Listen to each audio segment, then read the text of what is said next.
முருங்கைக்கீரை பேஸ்ட் பண்ணியாச்சு. அடுத்து வந்து நம்ம பண்ண போகிறது முருங்கைக்கீரையை வந்து வடிக்க போகிறோம். இந்த டம்ளரில் நம்ம வடித்து வச்சுக்கணும்.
தேங்காய் ரெடியாக துருவி வச்சுக்கோங்க.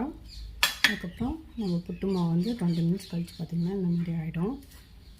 சரிங்களா? புட்டுக்குள்ள நம்ம போட போகிறோம். ஃபஸ்ட்டு வந்து தேங்காய் கொஞ்சம் லைட்டாக போட்டுக்கோங்க. அதுக்கப்புறம் புட்டு மாவு தான் போட போகிறோம். கொஞ்சம் கொஞ்சமாக ஆட் பண்ணணும்.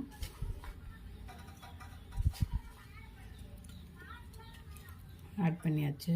அதுக்கப்புறம் லைட்டாக தேங்காய் போட போகிறோம். அப்புறம் மறுபடியும் புட்டு மாவு, முருங்கைக்கீரை புட்டு மாவு. எப்படி வருதுன்னு தெரியல, இன்றைக்கி தான் ஃபஸ்ட்டு ட்ரை பண்ண போகிறேன். எல்லாமே எடுத்து கடைசியாக நம்ம புட்டுக்குழலில் போட போகிறோம்.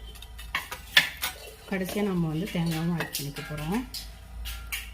புட்டுக்குழலில் போட்டாச்சு. அடுத்து இருக்கிற இந்த தேங்காய் எல்லாத்தையும் கடைசியாக நம்ம போட்டுக்க போகிறோம். ஓகேங்களா? அவ்வளோதான்.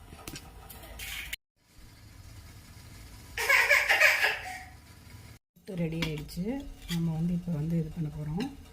இந்த கேப் எடுத்துருங்க. இதை வச்சு தான் நம்ம தள்ளணும். நம்ம தள்ள போகிறோம்.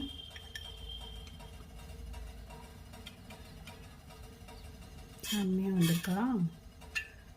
உங்களுக்கு இந்த வீடியோ பிடிச்சிருந்தா லைக் பண்ணுங்கள், ஷேர் பண்ணுங்கள், கமெண்ட் பண்ணுங்கள். தேங்க்யூ ஃபார் வாட்சிங்.